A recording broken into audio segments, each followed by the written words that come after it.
Temos con noso a Martín Fernández Vizoso, pregoeiro do Ribadeo Indiano da 10ª edición. Contanos, Martín, que foi para vostede, como foi recibir esta invitación?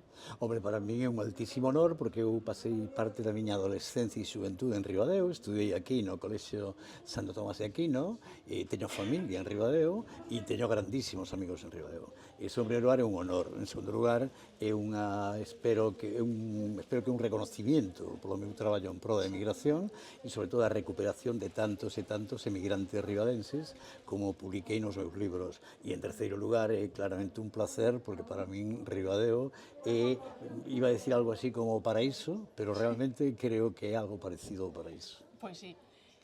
Bueno, fainos un adianto do que ides, do que vas tratar esta tarde no pregón, ás 7 da tarde, non? Hombre, ás 7 da tarde no teatro, sí. Hombre, como esta edición o alcalde de Ribadeo decidiu dedicarlle a Ramón González e aos indianos, eu vou a falar do legado dos indianos en Ribadeo.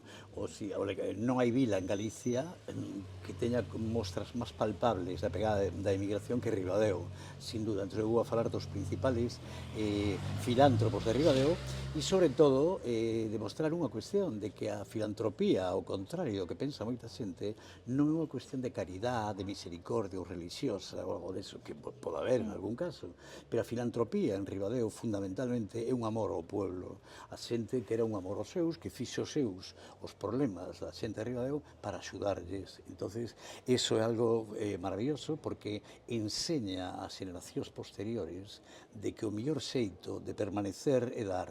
Sí.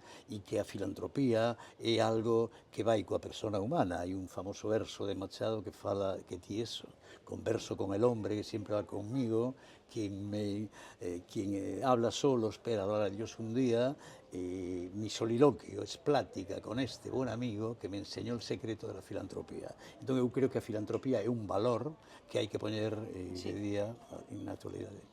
Como experto, que destacaría da figura de Ramón González? Hombre, a figura de Ramón González mañá vai se presentar, vou a presentar porque tuve fixo a xentileza Celia que lle fixera o prólogo, eu e Juan Soto, e, bueno, xa contei o que eu penso a Ramón González, pero Ramón González é un filántropo, desde logo, de primeiro nivel, pero en Ribadeo e en Porriño. Sobre todo en Porriño, que pouco conocido, pagou do seu bolsillo o consistorio e, para min, bueno, o Templo Votivo do Mar de Panxón, que é unha maravilla, non?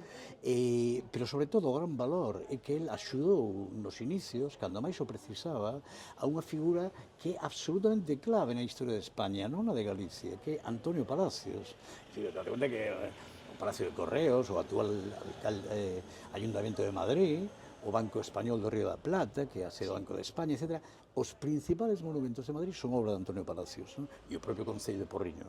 Bueno, logo en Ribadeo, pues, xa conta Celia o valor do legado de Doña Corona e de Ramón González, e eu creo que eles, máis que o legado palpable, é dicir, a Plaza de Abastos, a Iglesia Orden Terceira, etc., o millor aínda é, digamos, as donacións que fixeron de ámbito privado, silencioso, discreto, e de axuda, pues, a entidades como a Concordia, como o Ateneo, como a Biblioteca, é dicir, que de alguma maneira sembraron futuro.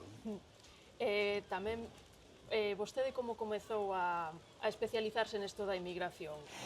Bueno, eu fui un profesor durante 10 anos en Madrid e logo en 1985 ingresei na Voz de Galicia, estuve en 15 anos na Voz de Galicia como delegado en Santiago e Lalín e logo estuve como director de comunicación na Diputación de Pontevedra.